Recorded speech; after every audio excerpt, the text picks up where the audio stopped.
네, 중국은 툭하면 뭐를 통제를 합니다. 이번에는 흑연을 통제하겠다.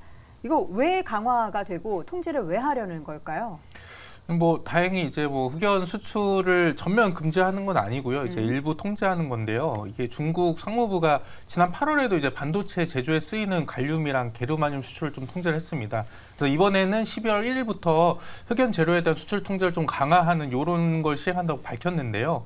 이제 배터리 음극재를 구성하는 흑연이 이제 인조 흑연, 천연 흑연으로 나뉘는데 인조 흑연은 이미 수출 통제 대상이었고요. 이번에 이제 뭐 두 개 다 모두 수출 통제 대상에 들어간 겁니다.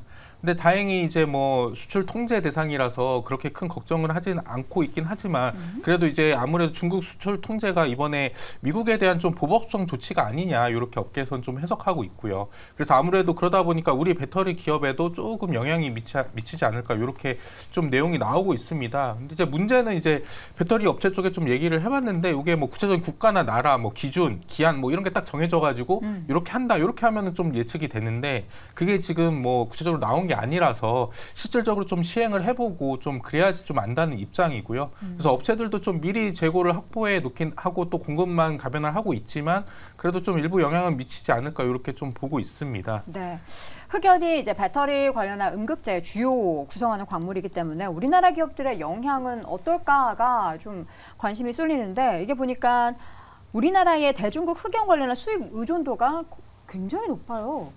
90% 이상이죠. 네, 어떻게 해요? 그 전에 우리가 이제 주식 투자, 증권회사 이런 부분에서 보면은 얇고 넓게 많이 합니다. 그래서 제가 과거에 데이트할 때 많이 이제 아는 부분을 활용해서 지금의 처한테 설명을 줬는데요. 2차전지 굉장히 어렵죠. 그리고 흑연도 어렵습니다. 네. 오늘 오늘 이 시간에 제가 2차전지와 양극재 음재에 대한 전반의 내용을 짧게 한번 다 훑어드리겠습니다. 자, 코너 속의 코너 김대준의 짧은 네. 저도 2차전지 공부를 하는데 네네. 상당한 시간이 걸렸는데요. 네. 저는 단순하게 비용적 측면에서만 해석을 드리겠습니다. 네네. 그리고 종목으로 넘어가 설명을 네네. 드릴 테니까. 2차전지를 구성하는 이제 돈이 많이 들어가는 이제 구성 품목은 5가지입니다. 양극재 있고요, 음극재 있고요, 전해질이 있고요, 분리막이 있고요, 기타가 있습니다. 여기에서 어떤 부분이 돈이 많이 들어가느냐? 양극재는 전체 100이라는 숫자를 넣고 한 35% 정도 비중을 차지합니다. 돈이 네. 들어갈 때. 그리고 음극재, 전해질, 분리막은 17% 정도의 비용이 들어갑니다. 그리고 최종적으로 이제 기타라고 포함된 부분은 이제 포장하는 부분이죠. 이게 15% 들어가는데 양극재, 양재 이제 시장에서도 양재 종목들이 많이 움직이죠. 왜냐하면 그만큼 비중이 높기 때문에 그렇습니다. 근데 음극재도 우리가 잘 봐야 됩니다. 음극재가 17%의 2차전지 구성 품목을 이제 차지하는데 이 중에 흑연이 대부분입니다. 흑연 같은 경우에 지금 보면 앞서 우리 설명을 주셨지만 중국에서 90% 이상의 생산을 하고 있고요. 천연과 인공 흑연이 있습니다. 그런데 지금의 추세는 이제 인공 흑연으로 점차 넘어가고 있는 거의 80% 수준에서의 흑연 사용량이 인공 흑연으로 넘어가고 있는 추세에서의 상황이기 때문에 인공 흑연에 대해서만 이제 살펴보게 되면 네. 중국에서 90% 이상의 전 세계 생산에 대한 수요에 대한 부분을 지금 생산하고 있죠. 그럼 왜 중국에서 흑연에 대해서 그렇게 절대적으로 생산이 가능하냐?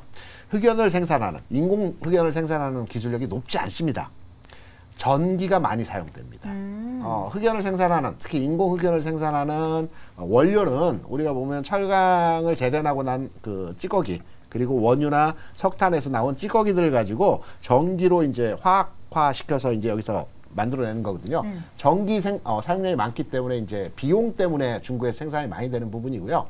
우리가 중국이 수출 통제를 하고 있는데 우려할 필요는 크게 없습니다. 왜냐하면 기업들이 지금 3개월 정도 비축 물량을 가지고 있거든요. 아, 이미 3개월 가지고 그리고 있다. 우리 생산량이 한 1개월분 차지합니다. 그러니까 내년 4월까지는 크게 문제가 없을 겁니다. 그래서 중국이 이번에 수출 규제를 하고 있는 상황이 내년 2월까지 계속 유지된다. 그러면 그때 들여다보면 됩니다.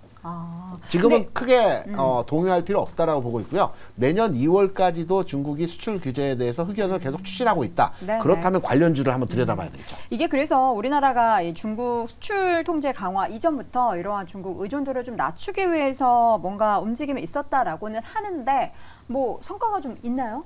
쉽지 실질적으로? 않죠. 지금 현재 구간에서 뭐 여러 통로를 찾고 다른 데 생산하는 데 찾지만 네.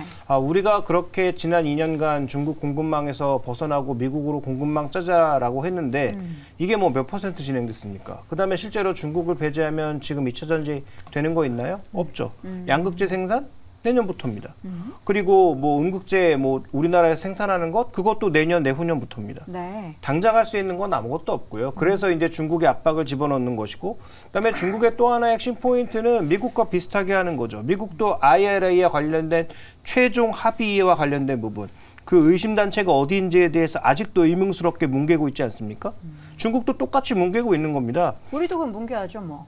근데 우리는 수입하는 입장이니까 우리는 뭉갤 수가 없네요. 없죠. 그래서 지금 현재 구간에서 중요한 것은 결국 양국이 서로 줄다리기를 하면서 너희가 만약에 그 카드 쓰면 우리도 이 카드 쓸게를 하고 있는 측면이 있기 때문에 우리는 확보할 수 있는 재고를 충분히 확보해 두고 그다음에 거래 공급선을 최대한 다원화해서 혹시라도 중국 공급선이 조금 막혔을 때 다른 쪽에서 확보할 수 있게 해야 되는데 여기서 이제 마지막 남은 문제는 그렇게 했을 때 중국만큼 싸게 들어올 수 있느냐가 관건이죠.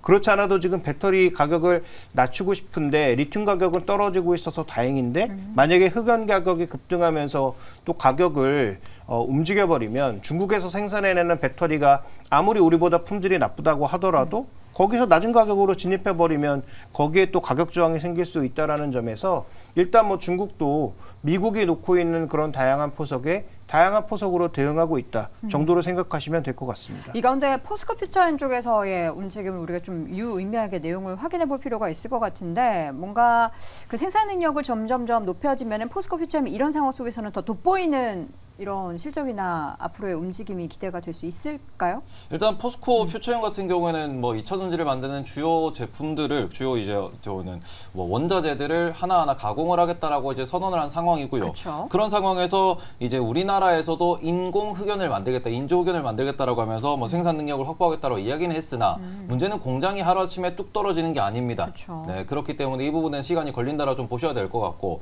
제가 드리고 싶은 말씀은 일단은 중국 같은 경우에는 히토류 관련돼 가지고 계속해서 지금 제한을 걸고 있습니다. 우리나라 같은 경우에는 2차 전지 산업 때문에 지금 흑연 이슈가 좀 강하게 부각이 됐지만 최근에 뭐 8월 달에도 이런 일이 있었습니다. 갈륨이나 아니면은 뭐 우리가 게르마늄 같은 것들 역시도 수출을 통제했습니다. 그리고는 한 두세 달에 걸쳐 가지고 좀 간을 보다가 본인들하고 말이 통하는 그런 국가들한테만 수출하는 모습을 보이고 있는 모습이거든요. 그래서 결국에는 미국과 중국이라는 거대한 두 공룡이 서로 견제하고 있는 이런 상황 속에서 눈치를 보고 있고 그리고 또 우리나라의 호재인 소식은 하나가 있습니다. 어제 이제 중국에서 관련돼 가지고 회의가 하나 진행이 됐었는데 그 회의에서 우리나라 기업들을 대상으로는 너네가 뭔가 이걸 군사적으로 전용하는 건 아니지 않느냐. 그러니까 너네가 이제 적법하게 절차를 밟으면은 수출을 해주겠다라는 그러한 시그널을 보낸 상황입니다.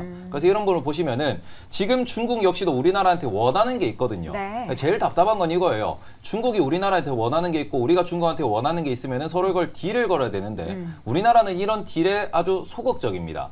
그러니까 이런 상황에서 뭐 중국 같은 경우에는 뭐 물밑에서는 어떤 이야기가 오가는지는 모르겠지만 일단 흑연에 대해서 혹은 일단 우리나라에 수출하는 제품에 대해서는 미국을 압박하는 용도로는 쓰고 있으나 그거를 완전히 금지할 생각은 없는 것처럼 행동하고 있다. 이게 지금 핵심이다라고 보셨으면 좋겠고 네. 막말로 흑연 수출을 금지하면은 우리는 메모리 규제 걸면 됩니다.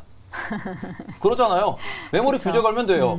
우리나라만 생산하는 거잖아요. 네, 이에는 이, 눈에는 눈. 네. 우리도 중국이 걸어 잠그면 우리도 뭐 걸어 잠근다. 근데 서로 걸어 잠그지 말고 위아 더 월드잖아요. 그쵸. 다들 좀 친하게 지냈으면 좋겠습니다. 근데 오늘 나온 뉴스 중에 포스코 퓨처엠은 뭐 지금 이슈와는 관련 없는 얘기인데 그 권영수 부회장이 어제 사임했잖아요.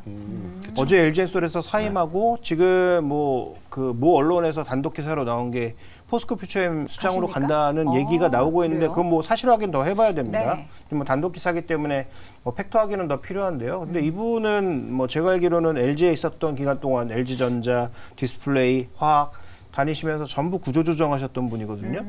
만약에 이분이 진짜 이쪽으로 가게 된다면 포스코 퓨처엠에 뭐하러 가는 것인가에 대한 고민도 좀 필요할 것 같습니다. 일하러 가시겠죠? 일하러 가지만 네. 그 일이 지금까지 해왔던 구조조정 전문가로서의 일인지 아니면 정말로 LG엔솔 배터리협회 회장까지 하신 분이니까 네네. 어떤 뭐 큰 그림을 보고 가시는 것인지는 좀 확인이 필요하겠죠. 알겠습니다.